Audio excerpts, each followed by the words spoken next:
particular term is not essentially new.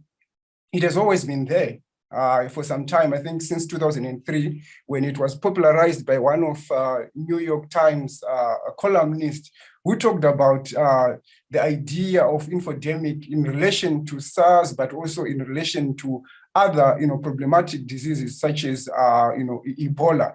And when he was using this particular term, the argument was that we are actually having an abundance of information, some of which is accurate, some of which is not accurate. And therefore, the argument was that during pandemics and during epidemics, what you often see is this confluence of so many information that is being circulated in the public sphere. And most of this information that is being circulated in the public sphere, some of which may have some grain of truth, but some of it may not have the grain of truth.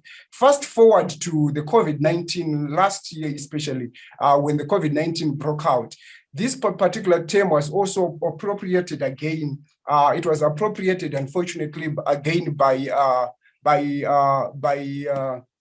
WHO, the World Health Organization, and here we're talking about the Director General, who used this particular term to say what we are not now facing is not only a pandemic or a crisis related to COVID-19, but also an infodemic.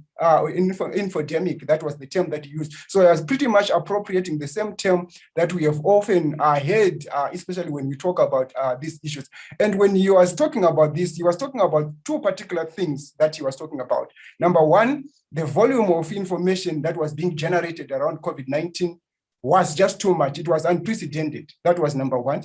Then number two, he was also flagging the issue that the velocity with which this information was also appearing was also unprecedented. So it was these two, the volume of information and the velocity. So the speed again at which this information was being circulated was also unfortunately unprecedented in human history, thanks to the advent of digital technologies, thanks to the use of internet, social media platforms, and other related gadgets that were also being used during that particular time.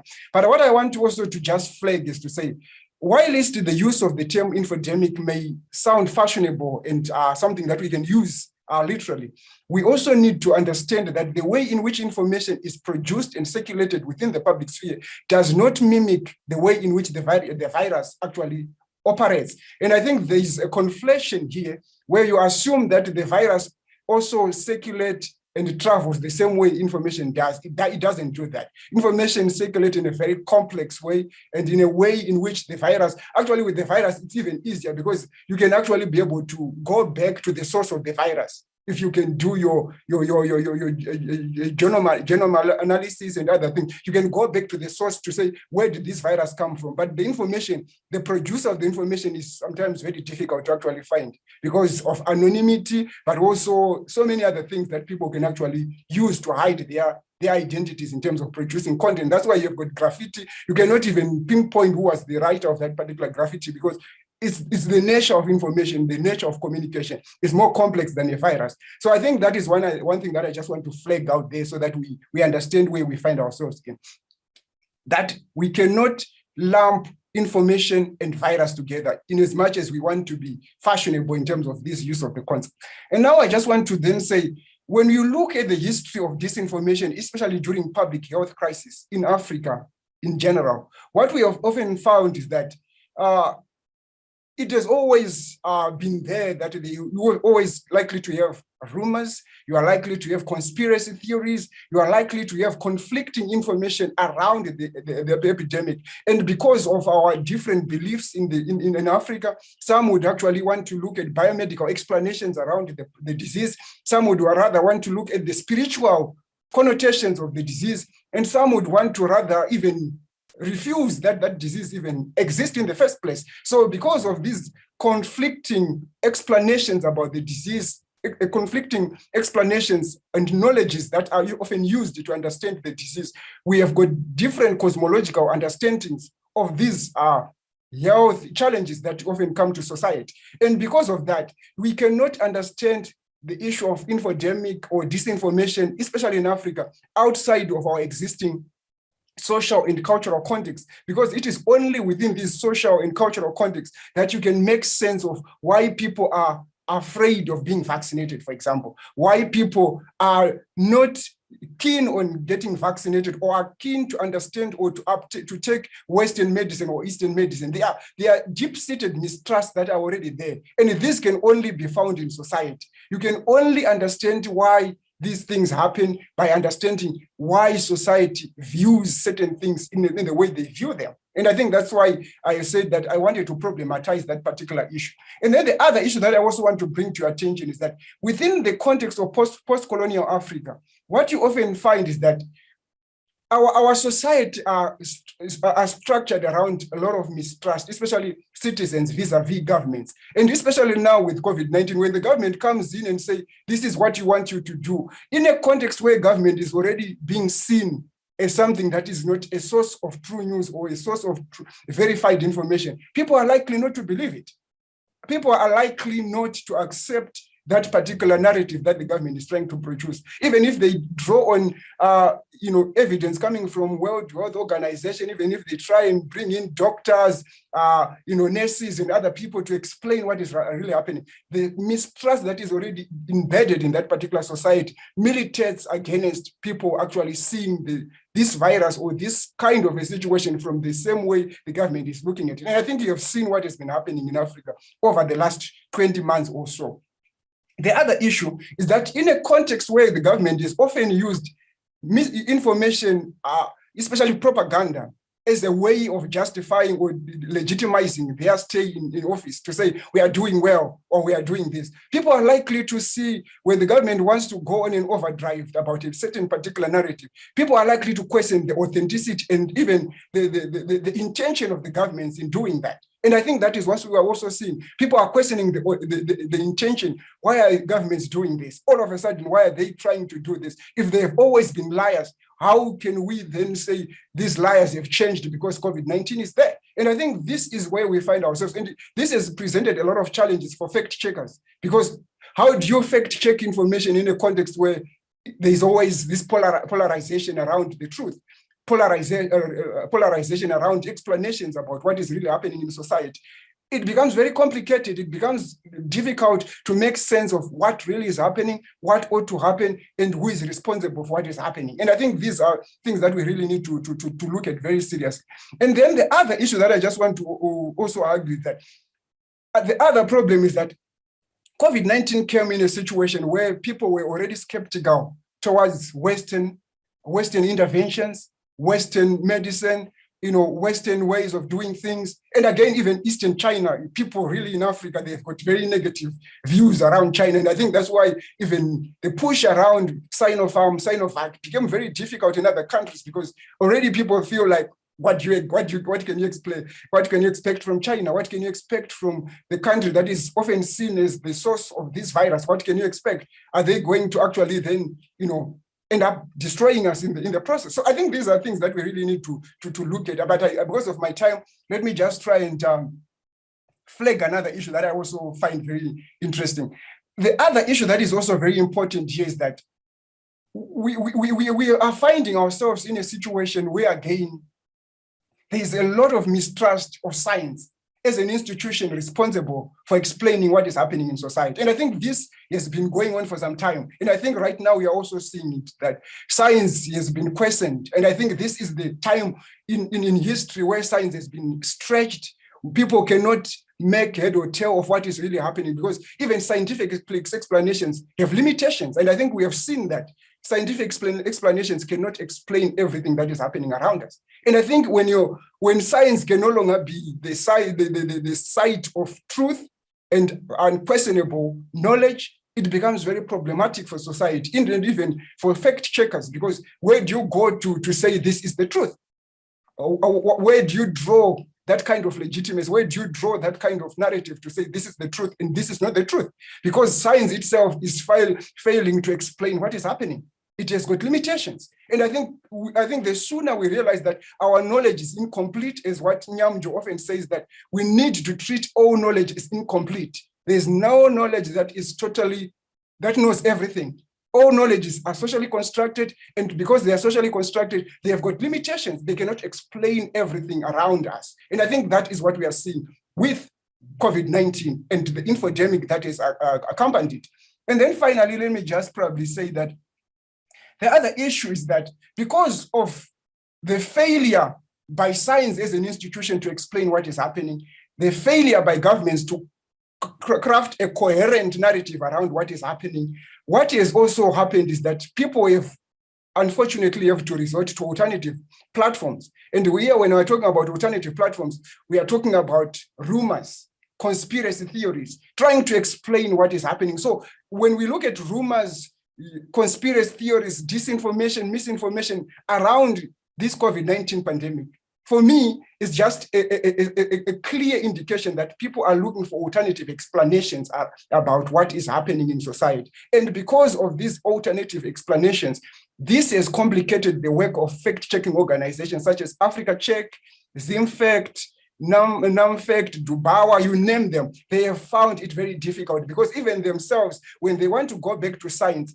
science has no answers for them. They cannot explain certain things. If they want to go to governments again, they cannot explain what is happening. And as a result, we find ourselves in what I call a conjurum, where infodemic, disinformation, and fact-checking are trying to find answers and trying to go back to the normal equilibrium to say what really is happening and how do we explain it and how do we move forward as a society. And I think with those, I want to stop here so that I can allow other colleagues to also give in their own remarks. But thank you so much for the opportunity.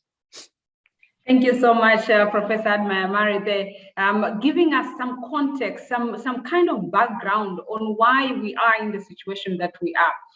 So it seems like the infodemic kind of is there because there was an environment suitable for its own growth. The mistrust that has always been there, mistrust between the people and the government. The difficulty in finding answers by scientists. We all know that COVID is a new disease. And even our scientists are kind of learning every day, learning about the disease. So even because of that, the lack of immediate answers to certain things that we're seeing every day around the pandemic has also caused the infodemic or misinformation to kind of thrive. And that has also made the work of fact checkers pretty difficult. We will unpack this more in detail when we begin to take questions or comments from everyone who is attending. And may I remind you that you can post your questions or comments in the chat box, but you can also open your mic at the point that I will call for questions at that particular time. Again, if we have French speakers, there is a facility for interpretation at the bottom of the page. You will also find it there. Now, may I invite Dr. Jennifer, who is going to talk to us about the social implications of fake news or false news on Nigerian citizens. Now we want to get some examples. Having listened to now the broader picture on the infodemic, let's get to the ground. In Nigeria, what has been the implications of fake news on the citizens and civil society? May I invite you, Dr. Jennifer, to now take up the floor. Thank you very much. Thank you, Rebecca. Okay, I've already been introduced, so I don't need to do any introduction anymore. So I think I'll just be sharing my screen and also going into the topic as well. She has already said it. I'll actually be looking at examples of fake news on the Nigerian media sphere, the online digital media sphere, so that we can look at the scenario and see what's actually going on. Firstly, I think I'll be looking at, I'll be giving examples of what fake news is and how this fake, or the kind of fake news that have been going around, spreading around the social media sphere during the COVID-19 pandemic period, the pre and the post-pandemic. And from there, I'll also be looking at the health implications of coronavirus. Before I'll be delving into the conspiracy theories surrounding COVID-19 in Nigeria. After that, I'll be looking at the social implication of fake news in Nigeria. How does this impact on the Nigerians itself and the civil society? What kind of scenarios have actually transpired after this whole fake news that has been spreading in this media sphere? So I think that's basically what I'll be looking at now. So firstly, let's look at the misconceptions surrounding the major cause of the coronavirus disease in Nigeria. So I'll be sharing my screen now. So you actually be looking at what I'm talking about. So thank you very much, everyone. One moment, please. So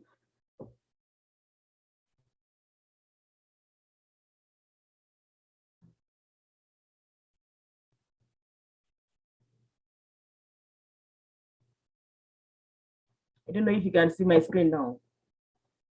Is it coming up? Okay, so thank you. So firstly, I'm looking at examples of misconceptions surrounding the major cause of the coronavirus disease in Nigeria. So on the social media sphere, we were looking at we're studying the period after the COVID-19, and we're looking at the kind of misconceptions that were spreading on the Twitter sphere and the Facebook sphere. So words like exposing yourself to the sun or to temperatures higher than 25 degrees Celsius will prevent the virus. And these sorts of questions, or these sorts of comments online were actually misleading Nigerians. And most of them were like, the ability to hold your breath for 10 seconds or more without coughing or feeling discomfort means you are free from COVID-19 pandemic or any other lung disease. Another example is drinking alcohol protects you against COVID-19 pandemic and is not dangerous. Another one is COVID-19 virus cannot be transmitted in areas with hot and humid climates. Some people were saying religious chants can kill the virus, while some were saying if you're young, you're healthy. Another example is I do not need to follow precautionary steps or physical distancing. COVID-19 pandemic is not real. Some were saying it is indeed real, but cannot affect the poor or those who do not travel beyond the country. Another one is some sorts of alcoholic substances and concussion could cure the virus or prevent people from getting infected. While some citizens were like, it is a rich man's virus and therefore cannot affect the poor masses. Another example is the virus was created in a laboratory designed by the Chinese government, and consuming gins, garlic, ginger, herbal mixtures, and African foods or soups are preventive measures against COVID-19 pandemic. So these are the kind of like fake news that were surrounding the whole social media sphere during the pandemic, and it was actually misleading because citizens were like, oh, you see them, so some people were going to like cook ginger leaves, cook garlic to see, okay, if they take these hot things, they are going to be, instead of following what the governments were saying or following research, following what the international media sphere, what's going on around the international media sphere, they're actually going on social media. From Facebook, of course, with your phone, once you have a mobile phone, you have a laptop, you can easily go on Facebook. So people were actually going to Facebook and Twitter to consume news and actually practicing those kind of information they were seeing online on their everyday life. So those are the kind of scenarios that were going on in the Twitter space. So the health implications that was actually surrounding this whole coronavirus pandemic was like, if people continued spreading rumors about the COVID-19 pandemic and not cooperating with government officials, apparently no single method could address all the myths, fallacies, and misconceptions regarding health issues. And also there is a need for constant observation to the mental health of people during the disease outbreaks and to incorporate psychosocial interventions as part of the management of health, because most of them that were actually quarantined in that period actually went mental because they were actually thinking that, oh, I'm not going to be, of course, I'm African, you know, because thinking that, oh, you're young, no, this is the disease of the white man, it's not the disease of African. African man cannot be affected. I'm young, I'm healthy, of course. We are Africans, we are Nigerians. The disease is for the white man. So before they knew it, they were careless, and most of them got the virus. They actually caused like mental issues amongst some of them. So additionally, there are also some conspiracy theories surrounding the whole pandemic period. We could observe that the British media regulator, Ofcom, imposed sanctions against a channel founded by a Nigerian mega church preacher, Chris Oyakhilome, for airing unsubstantiated claims linking the 5G to the coronavirus pandemic. And the regulator said, while he does not oppose broadcast airing controversial views or those challenging health authorities, the claims in a sermon aired by a Christian channel, Love World News, calling the pandemic a global cover-up, posed serious health consequences to viewers. The sermon questioned the need for lockdown measures to prevent the spread of the virus without providing context, according to the Ofcom investigation. So we could see that Love World, of course, was a channel the channel by this Christian channel founded by Chris Oyakhilome. So the channel was like, of course, they said it was ordered by the agency to air findings from its investigation, given the serious failings to protect its viewers during the program. And then CNN contacted Love World News UK for a comment, but as at the time of writing, we are yet to receive any comment from Love World surrounding these conspiracy theories. What I'm trying to say, they were trying to link the 5G to the coronavirus, but saying that of course the world power, the Western world, they are trying to like establish 5G in all the countries. So that's why we are having this whole coronavirus. That is not it's not actually a disease. It's something that has to do with technology. So there were a lot of conspiracy theories around. People were not actually clear on what was actually going on in the world at that period, when people were dying, falling ill, and all. So those are the kind of confusing scenarios that were going on in the media sphere in Nigeria. So now I want to now look into the social implication of this whole fake news. Of course, citizens were like confused, they were confused, and we had fake news, misleading stories. So, okay, what are these implications of this fake news on the space? So we could find out that as a result of this, numerous bloggers and internet users were arrested for their online activities, with charge that included spreading false information about COVID-19 and insulting government officials. Also, Nigeria's vibrant media landscape is impeded by criminal defamation laws. So as a result of this whole fake news going on, so the government actually had to like bring in more stringent rules, more stringent laws. We could find out that there were, as in, if you go through the next slide of my, you'll see that there were also more bills coming up. Of course, we already had like the Cybercrime Act, the NGO Regulatory Bill of 2017. We have like the Frivolous Petition Prohibition Bill, and also the Protection from Online Falsehood Manipulation Act 21. But because of time, I won't be dwelling more on these laws and regulations for now. I'm just only like trying to like show you all that, as in there were actually laws that were kind of existing in Nigeria. So as a result of all this fake news, the states were like actually using these laws now to actually like repress the citizens or arrest bloggers or journalists that were actually like, of course, commenting frequently against government measures or government intervention measures. So we could actually see that in January 2020, the cable break, there was a cable break which resulted in slow internet speed and connectivity interruptions that primarily affected customers of mobile service providers and internet service providers.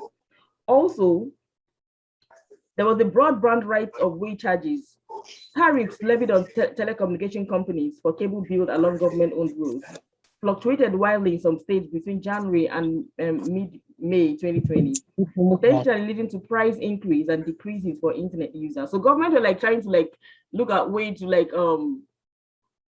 how would I like decrease on the conversations around, you know, or they were looking at ways to see how people will not be like or how to control the state. Now, of course, the way China is, like, people are very, very careful on what they post on social media, and especially against the state or against. They're trying to see how they can like put in more stringent measures, like to reduce the freedom of speech or to reduce access to social media. So that's why we could see all these we could observe all these regulations or limitations by the state towards the citizens. And also in October 2019, there was a law enforcement agency disclosed the use of sophisticated spyware that can forensically search electronic devices, including devices belonging to journalists. So, for example, even if you're using your mobile phone or your Facebook or your laptop, you could actually get bugged, like as in they were like electronically bugged spyware devices on systems, like surveillance technology systems that people that the government were actually like imputing on device. I think they're working with technology companies to actually look through what journalists and bloggers are actually publishing online, so they can actually monitor them, monitor their comment, monitor their posts to see if they are saying anything wrong against the government, and maybe they can get arrested, or if they are posting anything that could actually mislead the citizens against the state. So those are the kind of scenarios we're observing. And also in February 2020, there was a report which revealed how the police also accessed call records from service providers to arrest journalists by accessing contacts and compelling those individuals to call targeted journalists into police stations. So we could see that there was actually this whole fake news is actually bringing in more surveillance technologies, bringing in more monitoring policies of the state, making the whole media, the whole journalism sphere or the media sphere to be less free as a result of the dissent statements going on surrounding and also the fake news surrounding the media sphere. And also journalists and media websites reported cyber attacks during the coverage period, including multiple distributed denial of service attacks against the Premium Times website and Newswire NG, which is an online newspaper.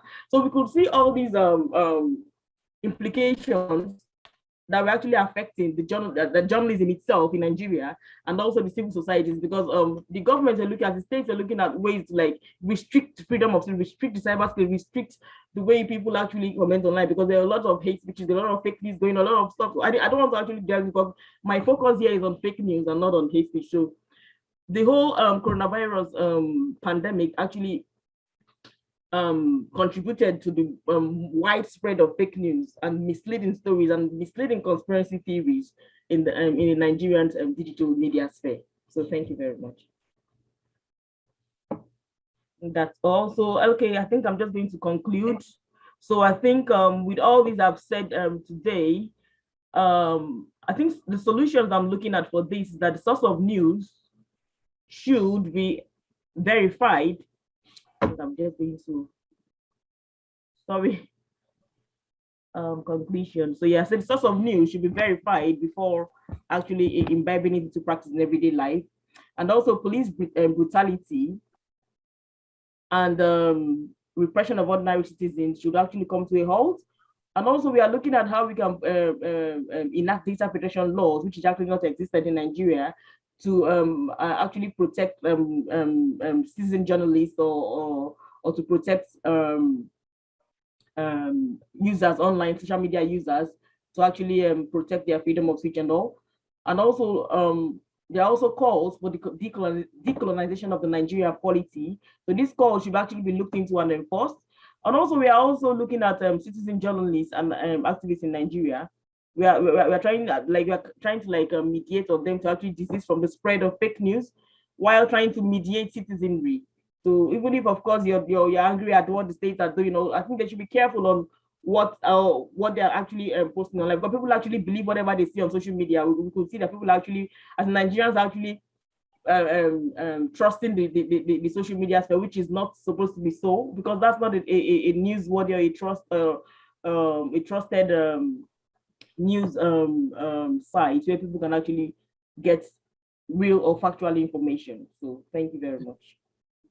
Thank you so much, Doctor, for that elaborate presentation. And I think 3 points come to light here on the impact or the implications of fake news on the Nigerian society. I pick on the media and civil society as well. Number one is that the enactment of legal frameworks that actually hit or kind of infringe upon the freedoms of journalists and civil society members. Number two, the fact that it brought about surveillance.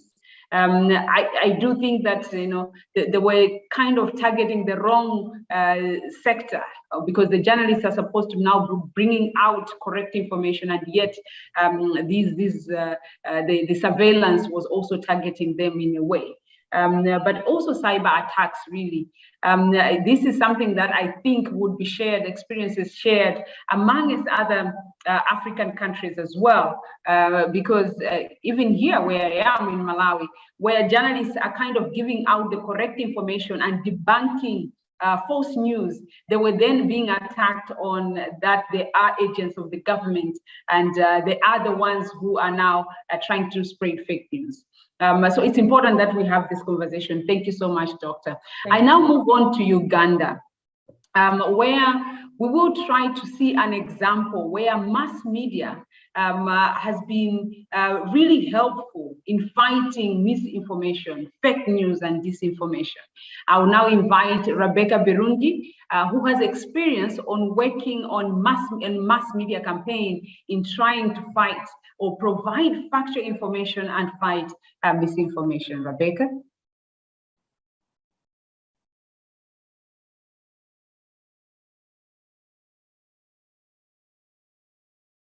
I can share your presentation if you want. Okay. But you are muted. If you could unmute, please. Please share the presentation. Okay, thank you. Yeah, we'll do Thank that. you. There you go. Thank you. Hello, good afternoon. It's just still good morning. My name is Rebecca. Thank you for the kind words and the introduction. So my presentation will be about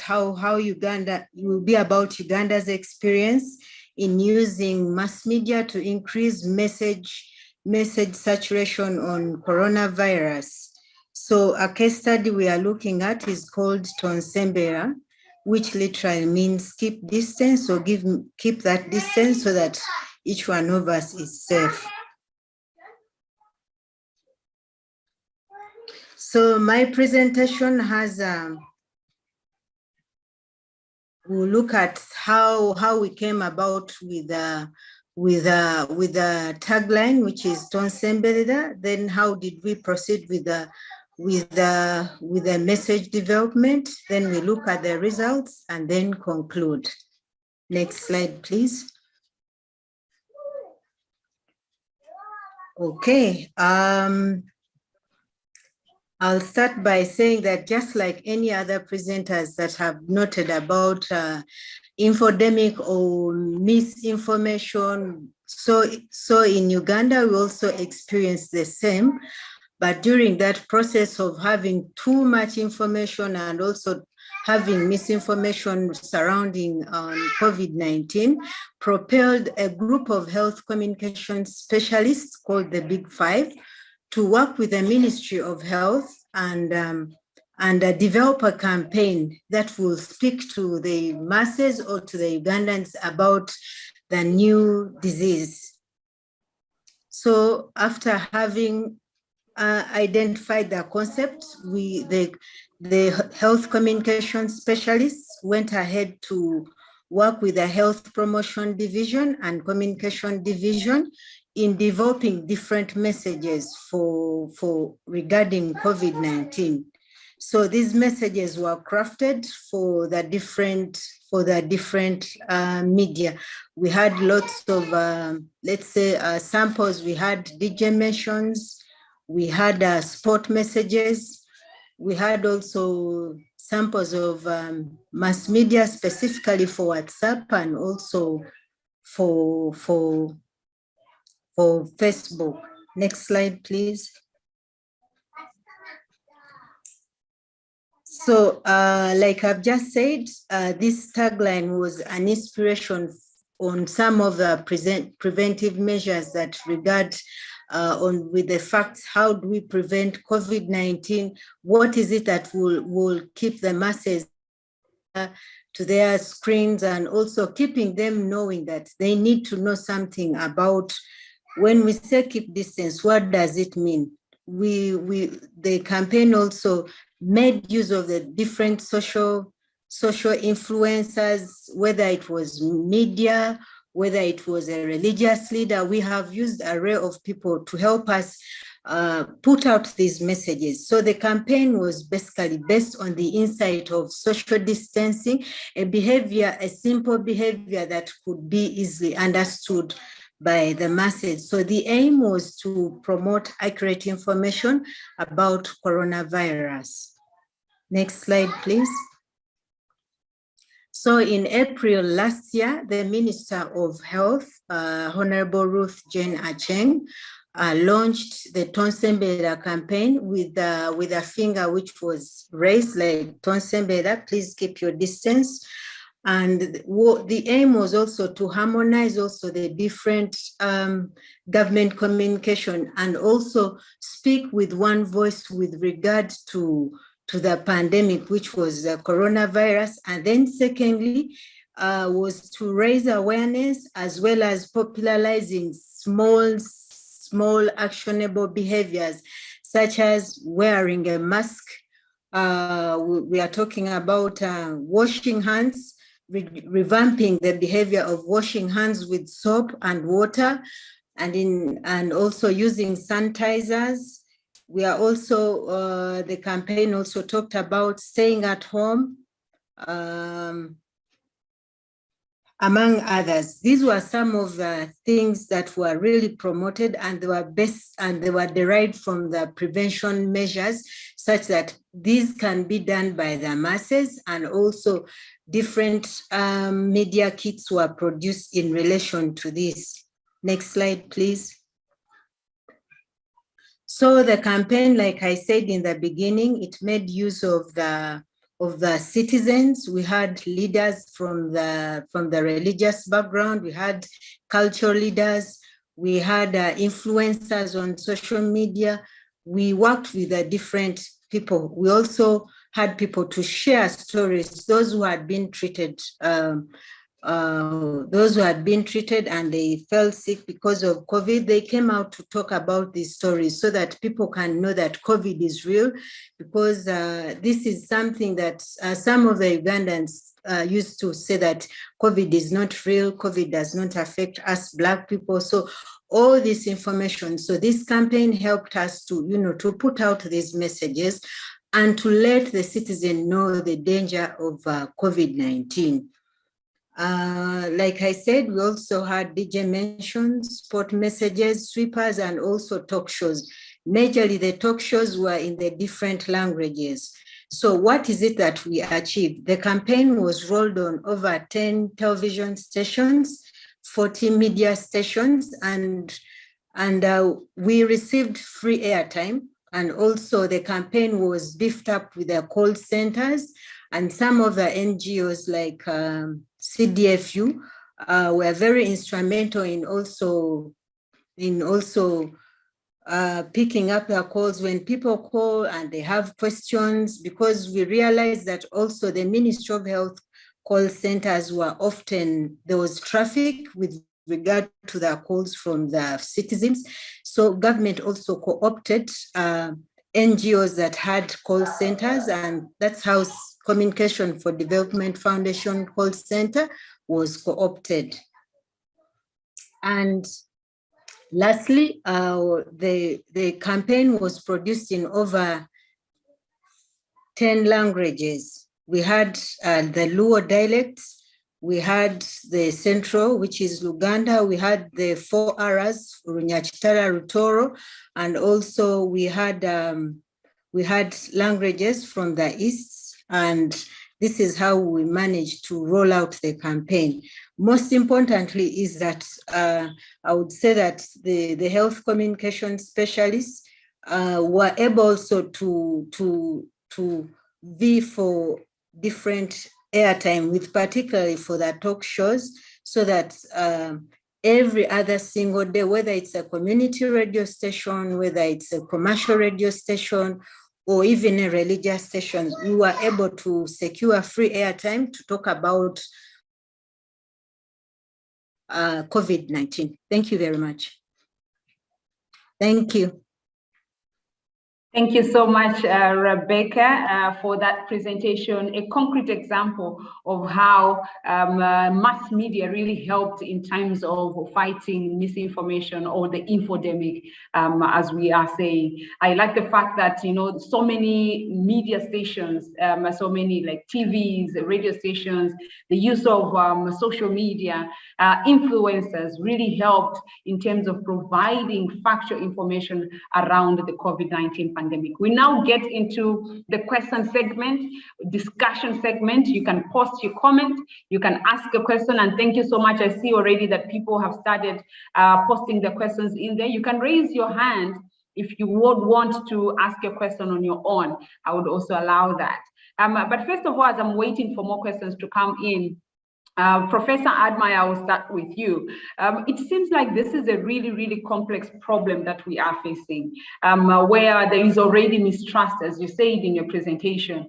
And it seems like even though there may be explanations that are being provided by the scientists, by government, or religious leaders encouraging the followers, there seems to be some challenges or limitations in trying to get people to get convinced. Are we in a dilemma that we can't solve? Professor Admire?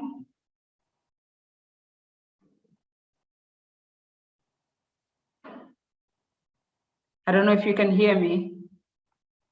Irene, can you hear me, or it's just me alone here?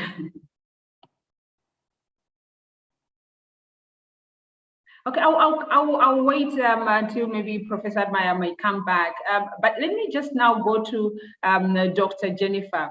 How can we stop the spread of fake news, especially on social media? Can it be eliminated? Hello. Hi. Hi. Yes, doctor. Okay. Yes. Thank you very much. Did you hear my question? Yes, you were asking about fake news, the spread of how we can stop, how we can totally eliminate it. Yes. Exactly. Okay, thank you very much for your question. So I think that in my own opinion, I don't think fake news can actually be totally eliminated, because human beings are very funny and very stubborn. So you actually cannot, and the social media actually gives everyone the opportunity to go online and air their views towards a certain issue or a certain ongoing situation that affects their everyday life. So I don't think that fake news can actually be eliminated. So if you go back to my slide, and you could see when I was talking about verification of news sources. So of course we have to go back to the main norms of journalism, the main norms of news.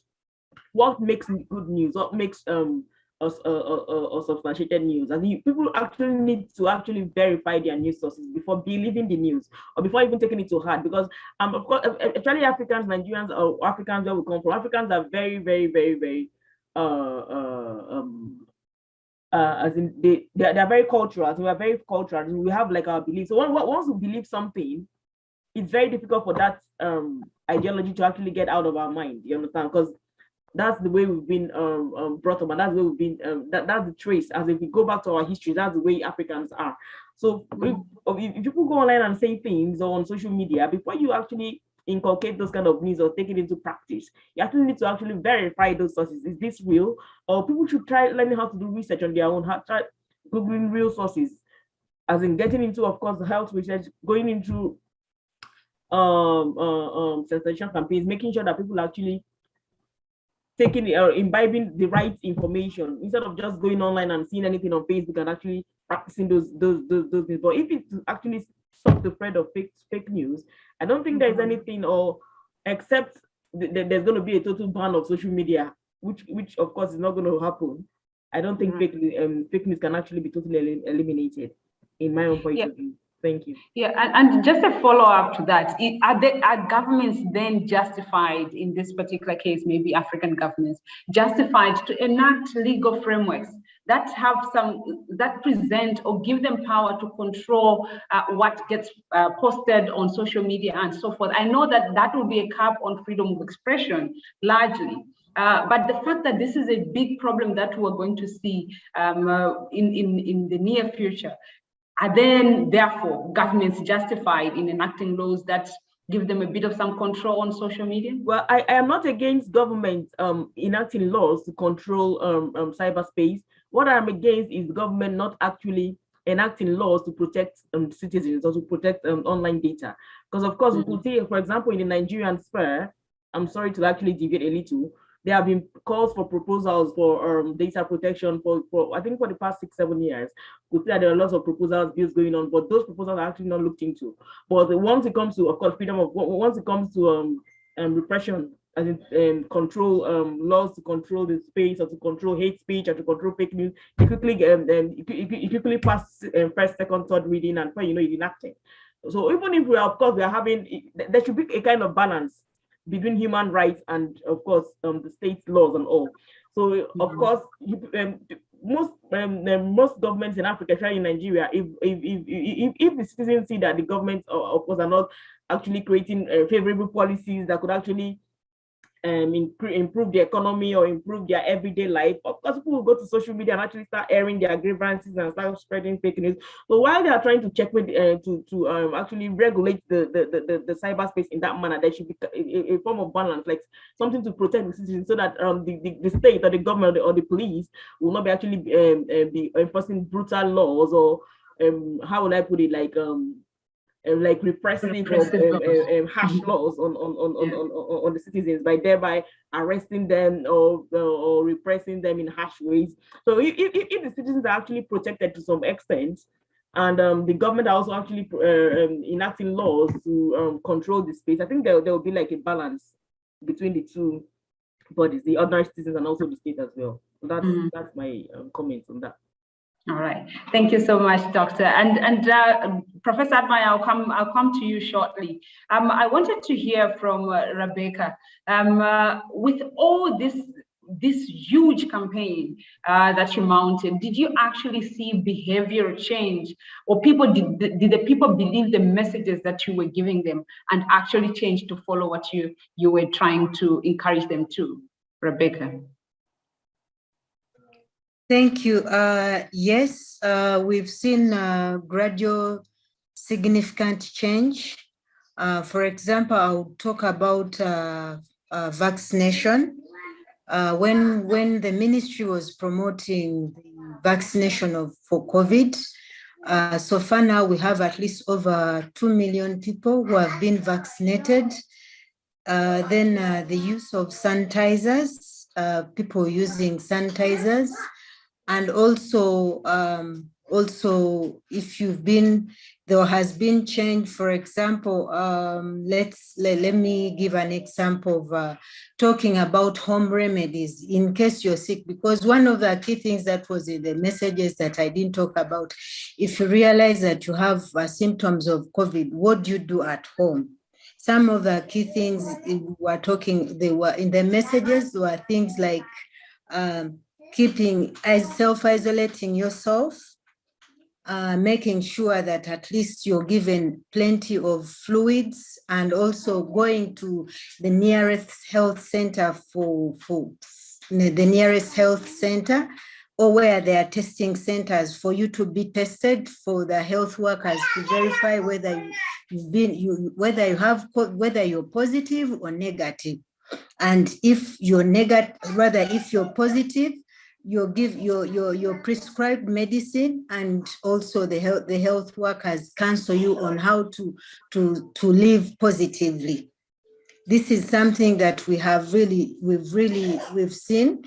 And maybe the other thing is that using the different let's say cultural, I would say influential leaders. For example, we've had messages from the Prime Minister of Buganda, one of the kingdoms in Uganda, where he has been calling people to vaccinate. And the other change that we have seen is that vaccination has been actually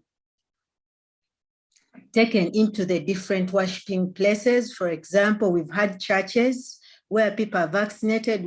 We've had different kingdoms where people go and vaccinate.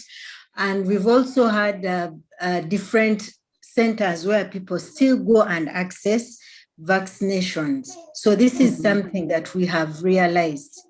And it is a result of gradual information that has been coming in. And also we've had messages calling out for teachers to be vaccinated. And the different, initially, yes, it was for people who are above 50, and also people with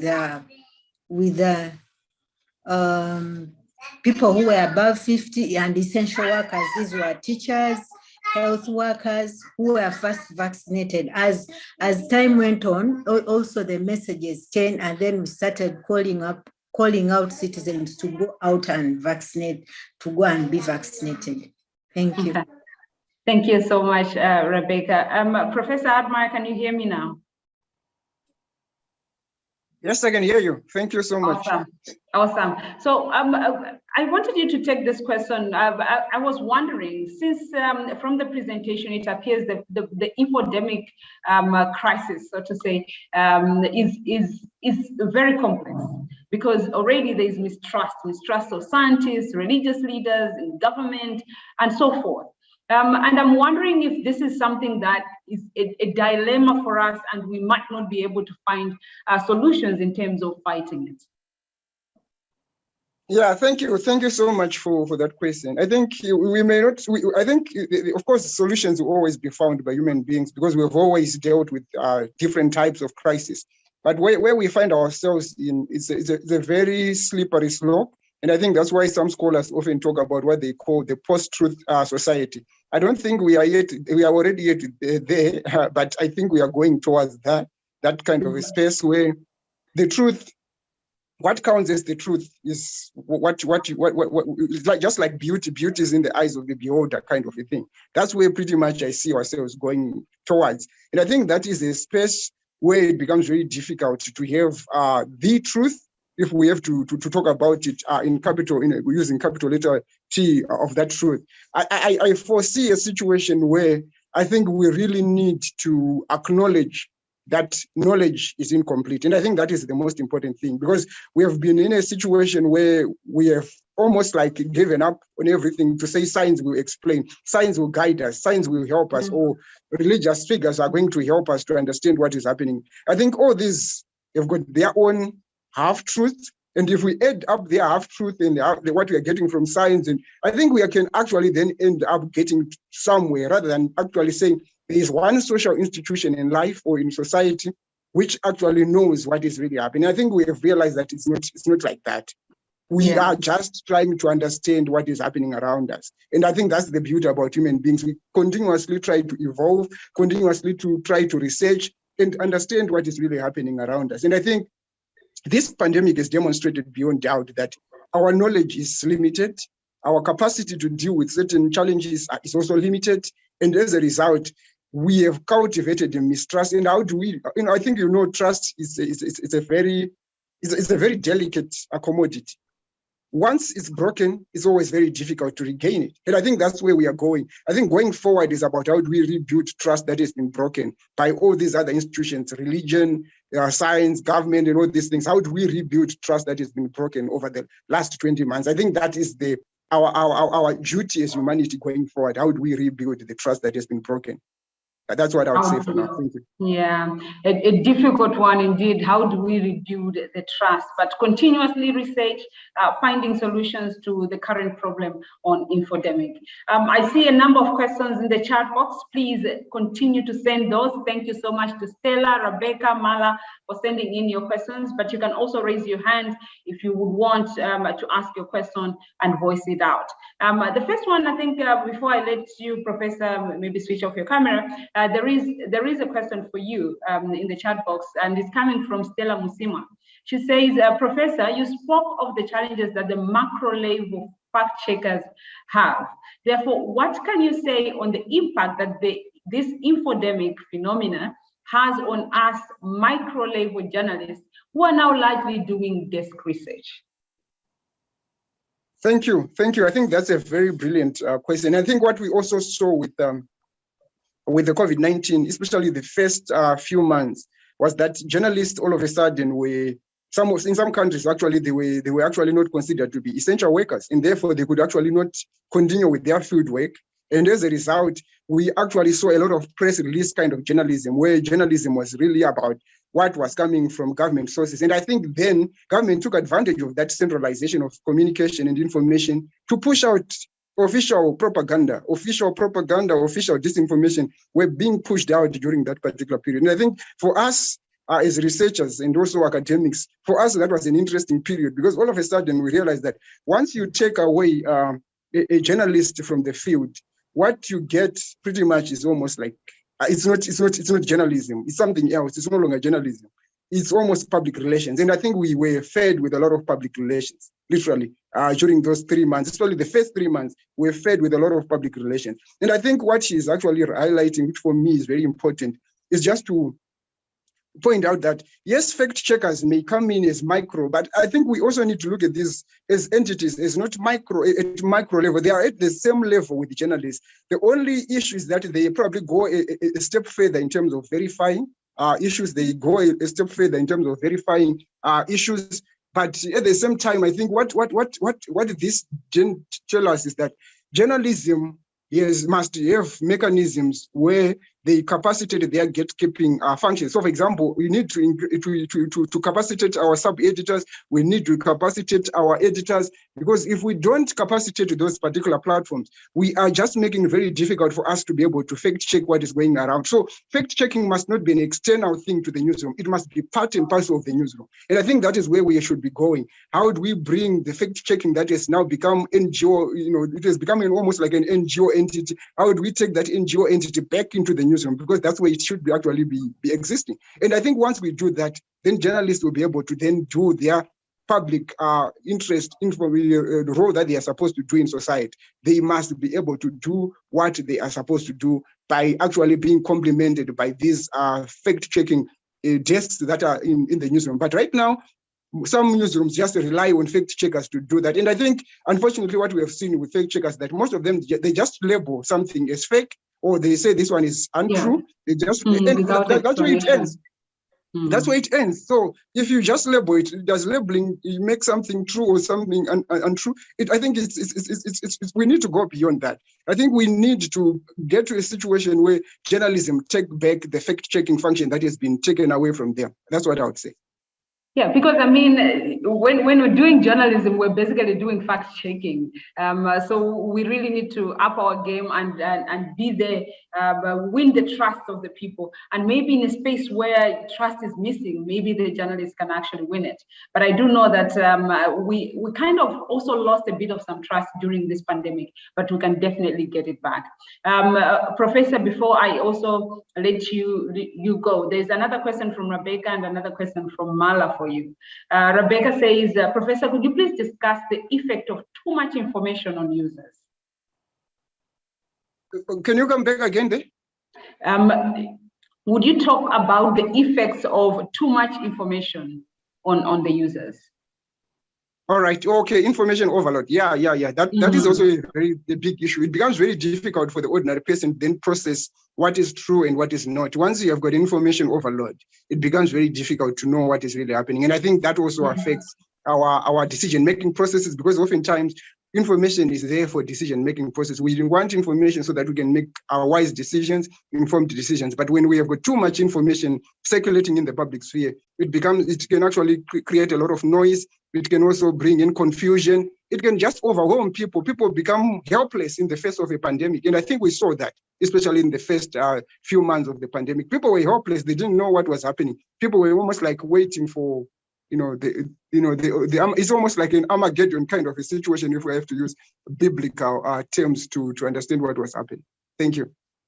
Awesome. I'll come back to you later, Professor, if you could just drink a bit of some water.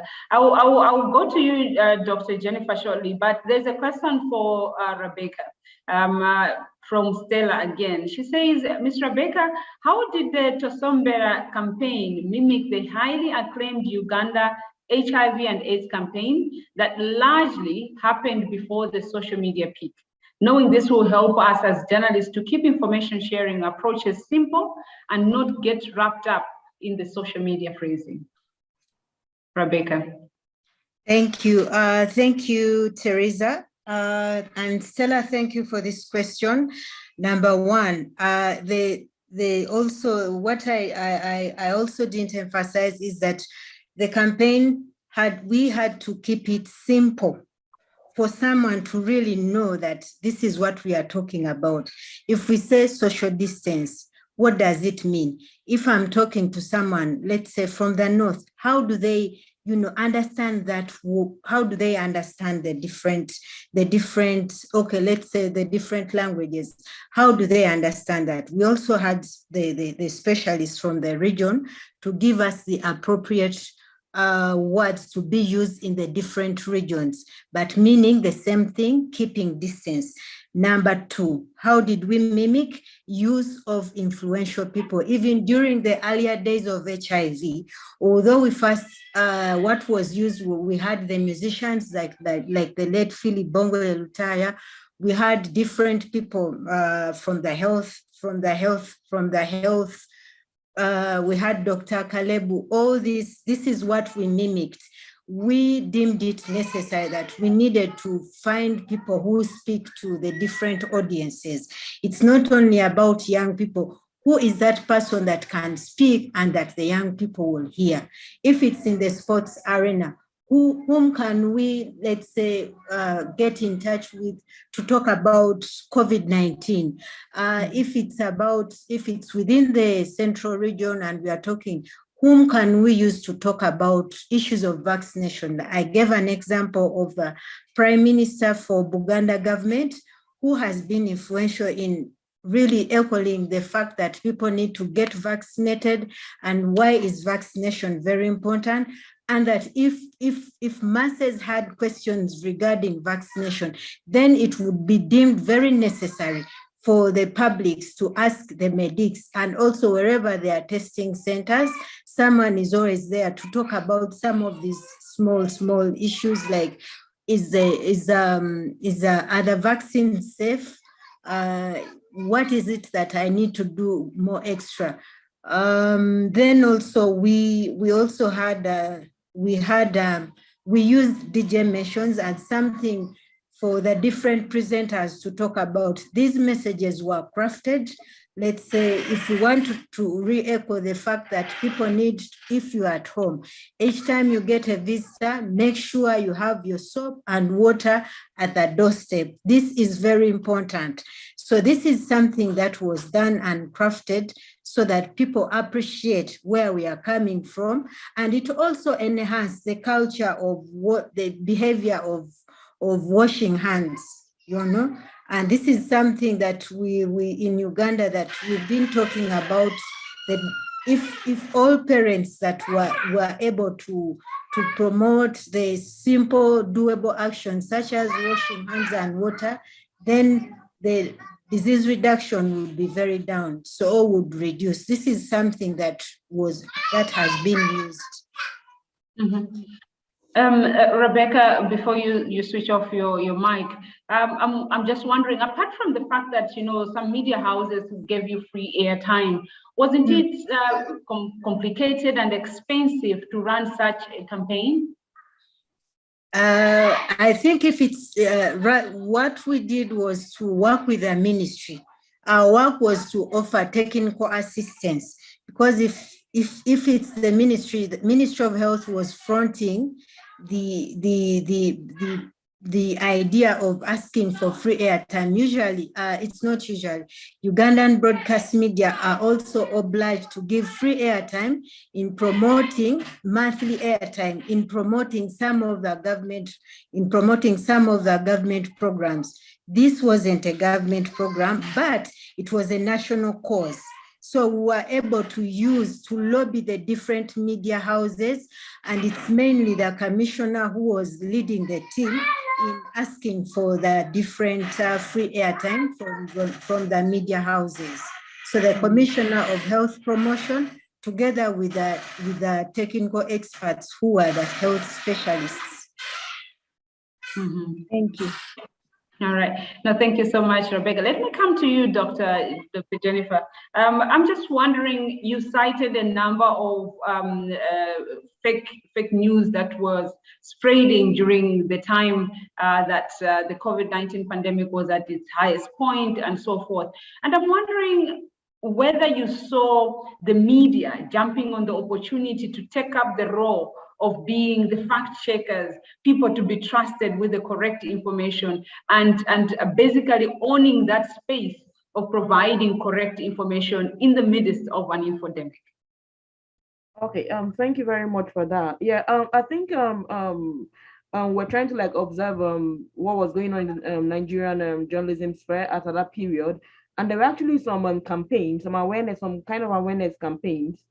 But what was lacking was actually awareness campaigns on social media. Like, of course, different broadcasting journalism houses coming together and actually owning the digital space, like trying to like organize press conferences around the digital space. I think that was what was lacking, or that was like what was lacking in that period. So that would have been like an intervention plan to actually manage those kind of conspiracy theories that were surrounding, or the fake news that were surrounding those areas. So that was because I think at that moment people were actually not understand what was going on in the world. People were like scared because people were dying, you know, there was everybody was kind of scared. So we're thinking, of course, journalism, of course, journalists are the fourth estate of a nation. So what should be their job at that period?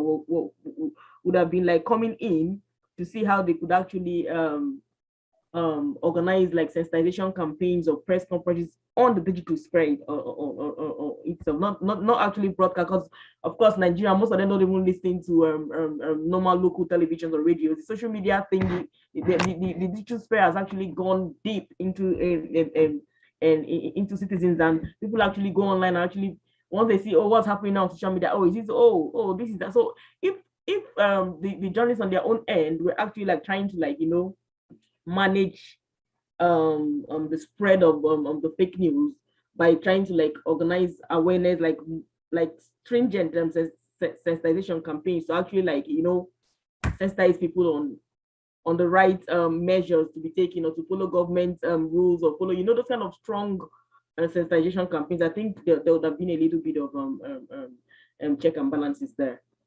Mm-hmm. And I'm still with you. Here in Malawi, there is a law that empowers a state institution, which we call the Malawi Communications Regulatory Authority, to have a unit within the institution to be able to track who is posting fake news online. And they also have the mandate to be able to prosecute. I'm wondering if you would have thoughts in terms of that direction. If we are to arrest the situation of the infodemic, do you think that governments should take up the role to be able to hunt people who spread fake news and probably criminalize it or get them prosecuted? That's what is actually good. That's what I said. I think I mentioned that in my presentation as well, that's what's actually going on. And do you think that's the right way? You've been arrested. And also there are some protests going on, though I didn't want, because of time, I couldn't go into protests and all, because I think during the COVID period, someone was killed as a result of the social media posts. Again, I think a lot of protests were going on in the social media sphere. There were a lot of arrests, there were a lot of repressions. Those kind of scenarios is what is like the aftermath of this whole presentation. As in, that's what I was actually looking at, but I couldn't go deep into that.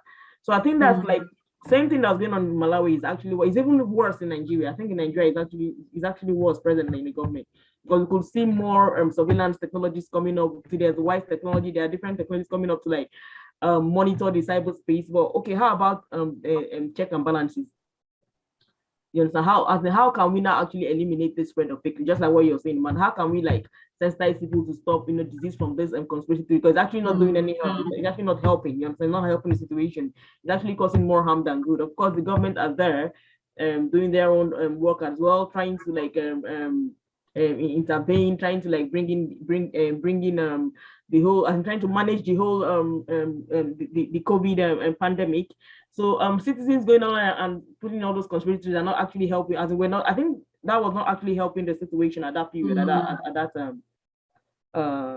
time frame. Okay, that's my response to that. Yeah, no, thank you so much, Dr. Jennifer. Professor Admire, let me come back to you. There's a question from Mala, and she says, Professor, how can we retrieve information from medical professionals about optional health alternatives that can help build our health situation or country situation? A question from Mala there. In terms of ways that journalists can get information, access information from medical professionals in this rather volatile situation as far as the infodemic is concerned. All right, thank you, Teresa. I think it's also again another interesting question, because most of the time, in terms of our sourcing or the way in which journalists go about, consulting their sources, most of the time we tend to focus on conventional or what we call Western medicine, and because of that, oftentimes we don't allow ourselves to look at other alternatives that are also there. And I think that's the clarion call. Therefore, is to say, let's broaden our sourcing and see how we can actually bring in other alternative explanations about what is really happening, and also alternative explanations in terms of what can work actually to deal with this COVID-19. Unfortunately, we have been told that it's only vaccines that only works, and I don't think that is the only solution that we have at the table. And I think it's up to the journalists then, therefore, to bring in more sources, journalistic sources that can actually give us a better insight in terms of what really works and what doesn't work. And that way, then we can then be able to help our consumers to actually have a better and informed way of looking at things. But unfortunately, as I said, this communication around COVID-19 and also the news has been centralized. And I think governments are the ones that communicate. And when they communicate as if they communicate from the same script. They are reading almost a similar script, which unfortunately in a context where there are many ways in which we can explain what is happening around us, it becomes very difficult. It becomes almost like official propaganda that is being pushed by governments. And I think that is the challenge that journalists must help us to understand and also go beyond, not just to rely on the same kinds of sources. When you go through some of the sources that journalists, one person can be quoted, I don't know how many times in a year, it's the same person, as if there are no other people that can actually explain what is happening. So I think let's vary our sources, let's diversify our sources so that we can then be able to help explain what is really happening around us. Thank you. And just to add on that, I do think, we seem as journalists to just carry one narrative, as you're saying, Professor, carrying one narrative, and this is a global narrative. But Africa is unique, countries are unique. We probably have a bigger task before us as journalists to do more digging in terms of looking at alternatives, plausible alternatives, and provide evidence around the same as well. So I think there is a lot of work ahead of us that we need to look at. Rebecca, your campaign is quite interesting, and I love the fact that you localized it. You went into the communities. You mentioned earlier on that you had some traditional leader who was kind of the face encouraging communities in there. And I wonder if, again, there was something that you could actually point at in terms of, because we use an influential person within a local community, the believability of the message was different from where maybe if it was just a minister of health speaking to the same audience. Come again, sorry. So I was wondering, you localized your campaign, and in localizing it, you also used influential people within the local communities. So I'm wondering if it was any different, where if you had used the Minister of Health to come to speak to these people, would they have listened or not? Or would it be different since you used someone they know within their community?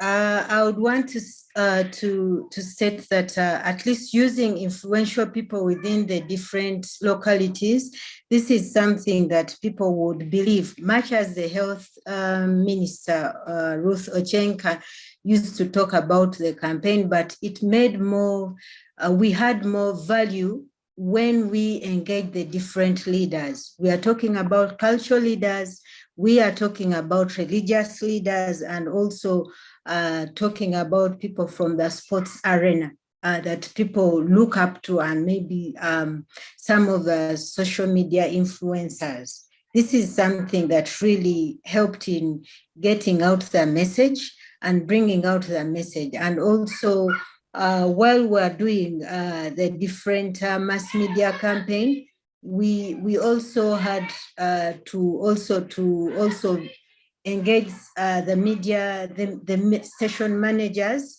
to see who is the most influential person on the radio and which is one of the shows that is highly listened to. So this is something that also gave us mileage and also in pushing across the campaign. Thank you. Thanks so much, Rebecca. One person that I didn't quite get to ask Dr. Jennifer is on the conspiracy theories.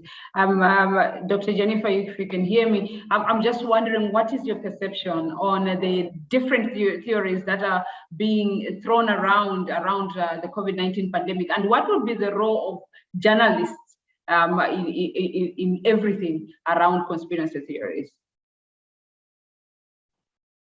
Dr. Jennifer, if you can hear.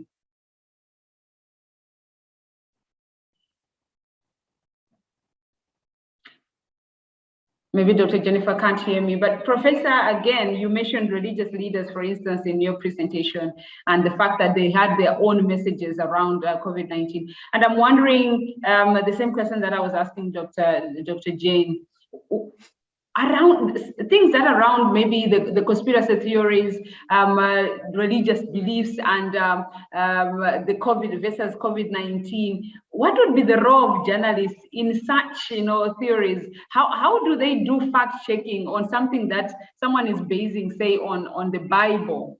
How would you fact check something like that? That's also a very dicey area to be in. That's why I called it a conjurer, because where do you go to verify whether the man of God is actually saying it from the Bible, or is actually an inspiration from the Holy Spirit, or is even beyond that? How do you go and fact check that? And I think that's the problem that we have. Similarly, how do you also fact check what probably scientists are doing in the lab? If you are not there, you are just being told this is what genome sequencing is all about. This is what we do, and all what you just have to write about is what they have found out. I think that's the conundrum that we find ourselves in. That I think journalists now need to go beyond just relying on hearsay or what these people say. I think they also need to do their own field visits to see what happens in these labs, to see what really happens in these churches, and how people arrive at these kinds of claims that they do. So I think it shouldn't just be about, we interviewed so and so, this is what they say. I think that pretty much is kind of lazy journalism. I think that's why investigative journalism becomes the only probably route through which we can actually fact check some of these things that we are now finding in the public sphere. So I think we really need to go beyond just relying on our telephone calls, or in most cases nowadays, actually journalists just send you a Facebook message to say, this is the story that I'm working on. Can you give me your views? And then that's it. And then they move on to publish. And I think, I honestly, I think journalism has really become very soft and easy. And I think that way we have also lost a lot of nuance. And that's why we are seeing a lot of misinformation passing through our gates, because certainly we are not investing a lot. And I don't usually blame journalists themselves. It's also newspaper owners. They are also cutting down on costs. So they rather say, okay, if you can do a story from your desktop, it's actually cheaper than actually giving you money, PDM, petrol money to go into the field and look at these things. So again, it's also because of the media sustainability issues that are connected to what we are facing right now in terms of the weaknesses in terms of fact checking that we are seeing in the newsrooms. That's what I would say. But definitely then we are killing journalism, aren't we? But we would want to see more. What should happen? Of course, I mean, money has been really difficult to come by for journalists or media houses during the pandemic. But at the same time, we want to call it a journalism. How do we balance the two, Professor, if I may ask? Yeah, but as you rightly pointed out, quality journalism is expensive. Quality news is expensive. It's not cheap. But unfortunately, we are getting what we are getting because we're also not paying a lot of money for this. That's why even if right now newspapers can say, let's have paywalls online, people would not want. They would rather find a way of getting that copy for free. So again, that also defeats the purpose, because if we want quality news, we must also be prepared to buy or to pay enough for that product to come out. But unfortunately, we are not. So we find ourselves in a space where news owners are saying, okay, if you want whatever you want, I'll just give you what I can afford. But that's it. And I think, unfortunately, we are shortchanging ourselves, but we are also short-circuiting the public sphere, because the public sphere relies on to make informed opinion, they rely on verified and credible information, but it's not coming, unfortunately. No, thank you so much, Professor. We are coming towards the end of our panel. My apologies, we were supposed to have two other panelists. Unfortunately, they were not able to be with us. But if you still have a burning question that you would want to put through to my three panelists, Dr. Jennifer, Professor Admire, and Rebecca, please do send it quickly before we leave this session. But I would like to give my panelists an opportunity to give us some parting remarks. starting with Rebecca, and I'll finish off with Professor Admire. Rebecca, please. Well, thank you very much. I've enjoyed the presentations from Professor and Jennifer, partly on the impact of misinformation and infodemic. This is something that really hit us. And that's why we had to work with a different technical health specialists to really design something around that is around social distancing. And thank you so much for the questions, Stella, and also Teresa. I've really had a quality good time, and also understanding the impact of the infodemic. Yeah, thank you. Thank you so much, Rebecca. Dr. Jennifer? Oh, thank you very much. Thank you very much for this section. I think I'm really intrigued, and I really like the work that's going on. And this infodemic is something that is actually really contemporary, because it's something that is actually affecting citizens in their everyday lives. So I'm very happy, and I'm very happy to be a part of this conference. I'm very happy because I think we need more sensitization, more awareness, and journalism, just like a professor said, is actually underfunded in Africa, which is not good.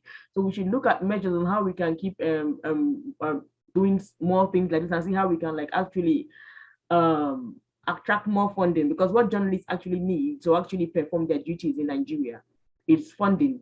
Because if there is funding and people are actually verifying their sources, and people are actually doing fact checking, I think fake news is going to be actually limited, as in to some extent. Because actually, but for now, I think the issue surrounding fake news is that, of course, journalism is being underfunded in Africa. So once there is no funding, people can just go on and say any kind of thing they like, and even the journalists themselves are not even actually doing their jobs the way it's meant to be. They're not actually following the norms of journalism. So if all these problems, all these issues are going on, then how can we verify news sources?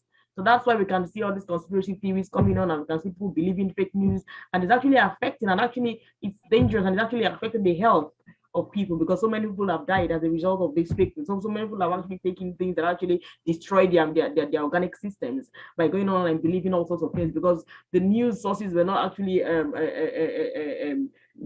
sustainable anymore. So how can we sustain this journalism? How can we sustain media? How can we attract more funding? How can journalism be more funded, just as it is in the Western world? So those are the kind of scenarios we should, as like an aftermath of this conference, that we should be looking at. Thank you very much, everyone. Thank you so much, Dr. Jennifer, for those brilliant insights.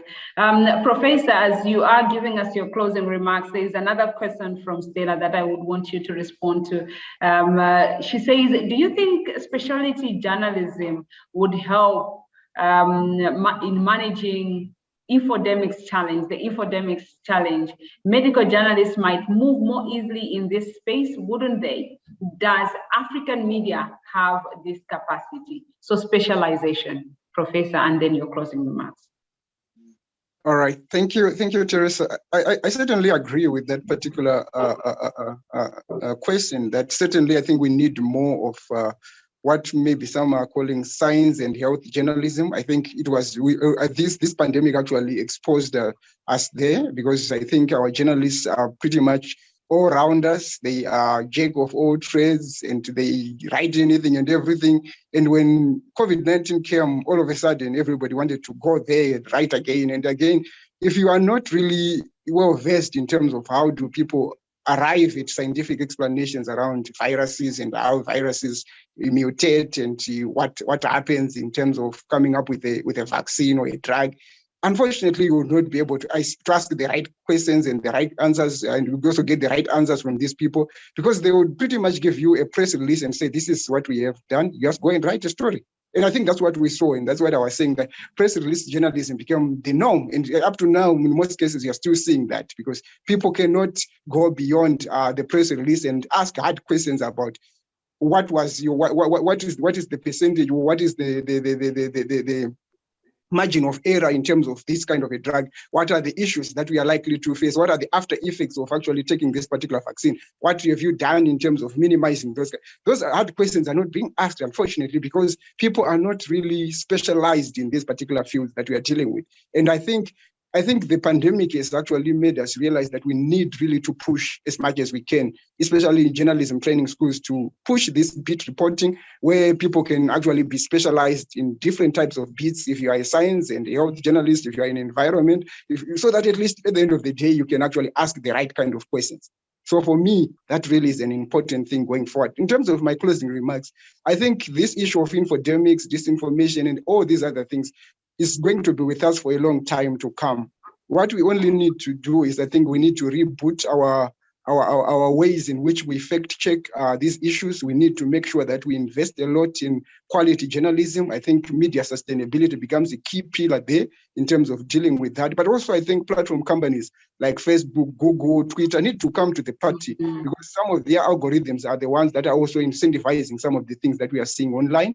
So I think they need to come to the party, in as much as it's about making money, but I think saving lives is also important than also making money. So I think finding a balance there, I think, is also equally important, rather than just say, as long as we tweak our algorithms to make sure that we can get more people to come to these platforms. I don't think that is the right thing of actually getting money. I think we need to be more responsible as corporate citizens, and I think they have to really come to the party. But at the level of journalists, I think journalists must continuously update their skills, continuously upskill, so that they can actually be able to deal and cover some of these complex topics that we are dealing with. And I think COVID-19 is not going to be the last pandemic. It's not going to be the last epidemic, so to speak. There are so many epidemics ahead of us, but we need to upskill ourselves so that we constantly be able to evolve and deal and address these kinds of challenges that we are facing. So I think with those few remarks, I think I want to end it there. Thank you so much for this brilliant panel, and to you, Teresa, Jennifer, and Rebecca, for coming through, and also the amazing panel participants that also asked very pertinent questions throughout this particular session. Thank you so much. Over to you. Thank you so much. That is Professor Admire Mare, concluding our panel on infodemic and the media. This is part 2 of the conversation which started yesterday. So Professor Admire Mare is an associate professor and acting head of department for the Department of Communication at the Namibia University of Science and Technology. On the panel, I also had Dr. Amapoere Jennifer Eremendi. She's a lecturer at De Montfort University in Leicester. She's also the CEO of Enlightenment and Independence Foundation. I also had Rebecca Birungi. She's a health coordinator in Sange Secondary School, and she's also from the Ugandan Media Women's Association. Thank you so much, my panelists, for the brilliant insights that you have shared with us and for answering brilliantly the questions that came through. We will, the conference has so much in store for you. After this, there will be a speed networking session. There's a link that has been shared in the chat box. So please, if you would want to also participate in that, please do so by following the link that has been shared. Otherwise, it has been a pleasure and a humbling experience to be the moderator for this particular panel. Thank you so much to the panelists again, and thank you so much to all the participants and the brilliant questions. You're with me, Teresia Chirwa-Ndanga, who is the chairperson for the Media Institute of Southern Africa in Malawi. Have a brilliant afternoon and enjoy all the other sessions here at the AWIM conference. Thank you. Thank you so much, Teresa. Thank you. Bye. Thank you. Bye.